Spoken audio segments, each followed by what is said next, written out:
자재분 병역 문제에 대해서 제가 말씀을 좀 드리겠습니다. 왜 이 부분이 있냐면 지난 5년 동안의 병역 면탈 사건 143건 중에서 이 어깨 탈골 이런 종류로 면탈을 받다 걸린 것이 120건이나 됩니다. 그러니까 이게 상습적으로 병의 깊이 어떤 그 사유로 이렇게 작용하고 악용하는 이제 그런 부분인데요.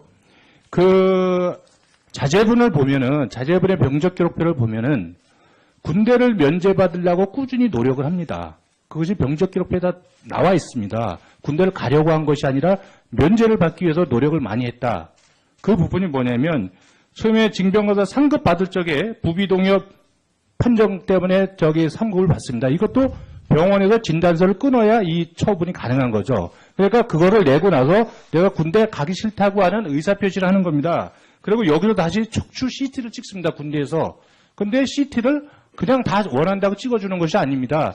허리에 문제가 있다고 하는 진단서를 제출해야 CT를 찍어주는 거죠. 그러니까 제가 볼 때 자제분께서는 군대 가고 싶은 마음이 별로 없었던 것 같아요. 그렇게 해서 다시 그 면제를 위한 또 병역사는 병원을 내고 뭐 이런 일련의 이제 과정들이 있는 거죠. 이 일련의 과정 중에 군대를 안 가려고 노력을 많이 했는데 아까 어쨌든 오후에 추가 질문을 드리겠습니다만 후보자께서는 어쨌든 자제분은 군대 보내려고 굉장히 많이 노력을 했다 이렇게 말씀을 하시는데 그 부분에 있어서 모순이 있는 부분 제가 오후에 다시 질문 드리겠습니다. 네, 우선 답변을 몇 가지 드리겠습니다. 고등학교 2학년 때부터 어깨 치료를 받았다는 그 진료 기록이 첨부되어 있을 것입니다. 어깨를 일부러 다친 것이 아니고요. 그 다음에 병원 입영 날짜를 2, 3개월 앞둔 시점에 심각한 상처를 입었습니다. 그것은 같이 운동을 했던 친구들이 증인이니까요. 얼마든지 확인이 가능할 것이라고 생각합니다. 만약에 여기에 허위가 있다 그러면 그 젊은 친구들이 지금까지 아무 말을 안 했을 리가 없다 이렇게 생각을 합니다. 그리고 또 하나는 대학 1학년 때 신검을 받고 자동적으로 입영이 연기된 상태인데 재학생이기 때문에 일부러 군대를 가겠다고 병무청에 가서 신청을 했습니다. 그래서 모든 과정이 진행된 것입니다. 군대를 가기 싫다면 뭐 하려고 그랬겠습니까? 부실한 자식을 둔 부모의 심정도 헤아려 주시고요. 자식의 몸이 더 이상 자꾸 이렇게 되는 게 몹시 애비로서 아픕니다. 전신 마취 수술을 7번을 받았습니다. 네, 이상입니다. 네. 습관성 어깨 탈골이 얼마나 있었는지 그리고 치료받았는지 이 부분에 대해서 자료를 제가 봤는데 면제받은 이후에는 습관성 어깨 탈골 현상이 한 번도 나타나지 않았습니다. 그 이유가 있을 겁니다. 수술을 딱 그때 했기 때문에 그렇습니다. 그 이전에는 손으로 집어넣고 살았었습니다. 예. 그러다가 그런 식으로 해서는 안 된 단계가 와서 세브란스에서 항구 조치로 수술을 하자. 예. 그래서 그러면 수술을 한 겁니다. 그럼 이것이 완치된 거 아닙니까?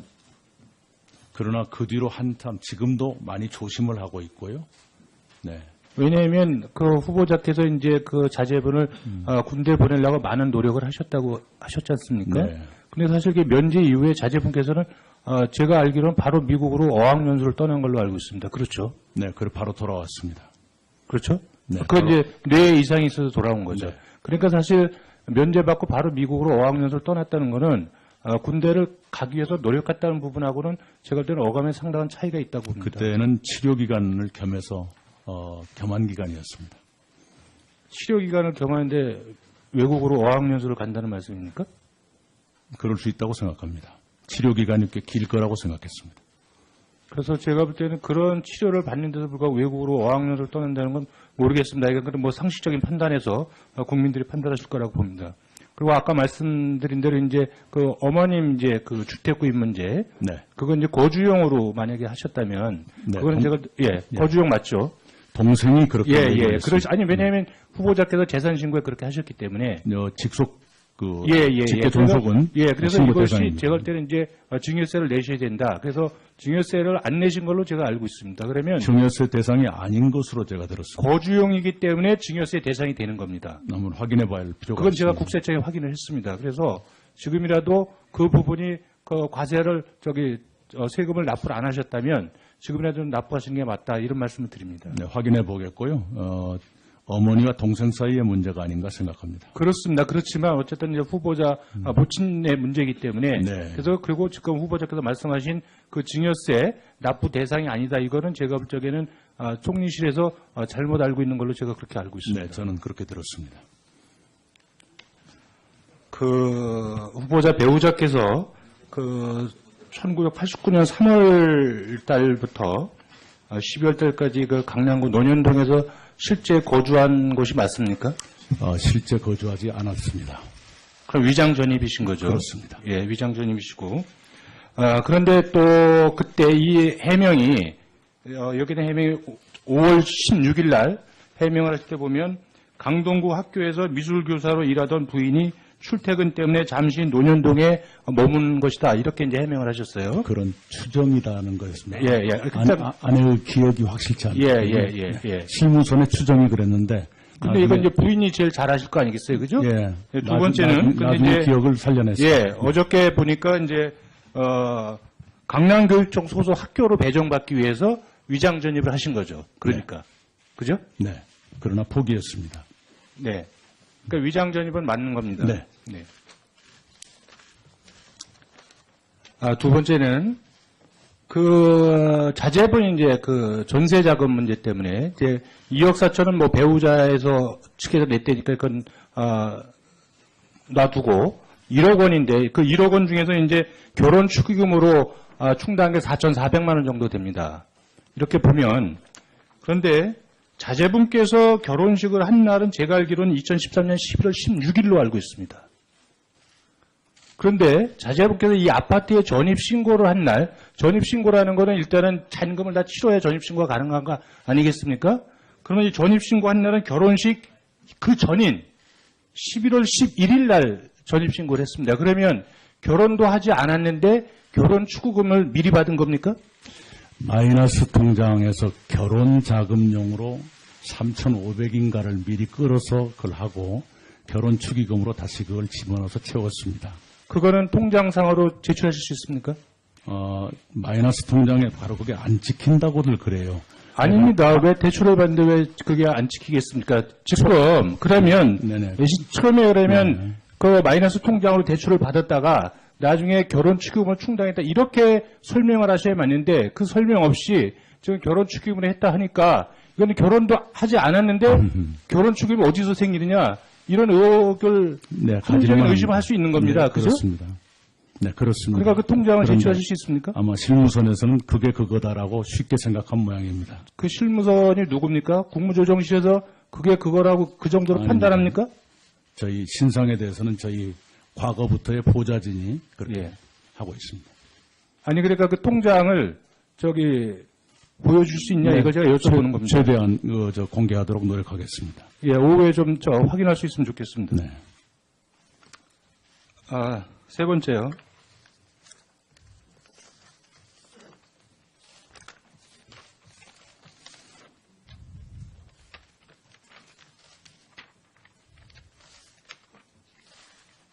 그 어머님의 이제 그 주택 이제 셋째 동생께서 주거용으로 이렇게 하셨다 구입했다 이제 매각하신 이 부분에 대해서 이제 투기 의혹이 제기되고 있습니다.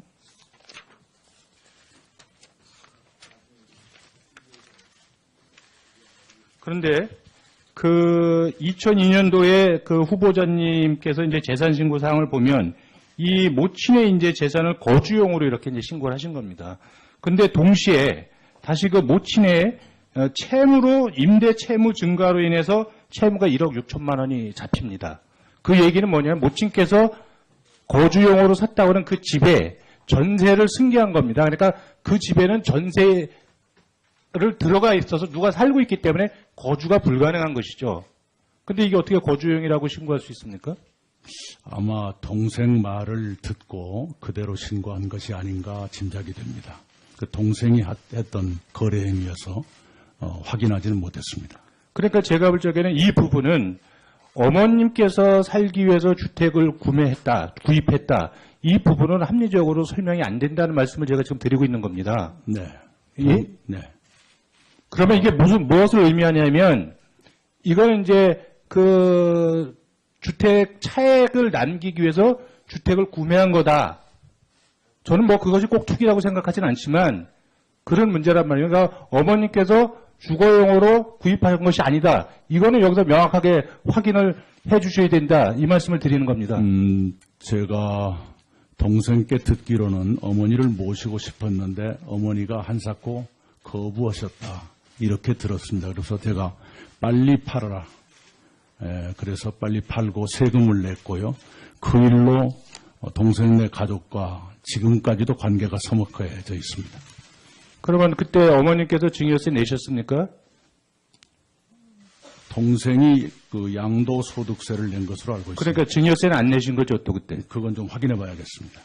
저는 이것이 뭐 꼭 후보자의 잘못은 아니라고 보지만 사실관계를 정확하게 하고 넘어가기 위해서 제가 질문을 네네. 드린다는 거, 네네. 이 점을 좀 양해해 주시기 네네. 바랍니다. 네. 그 다음에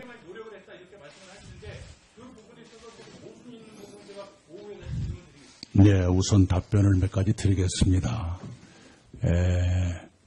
고등학교 2학년 때부터 어깨 치료를 받았다는 그 진료 기록이 첨부되어 있을 것입니다. 어깨를 일부러 다친 것이 아니고요. 그 다음에 입영 날짜를 2, 3개월 앞둔 시점에 심각한 상처를 입었습니다.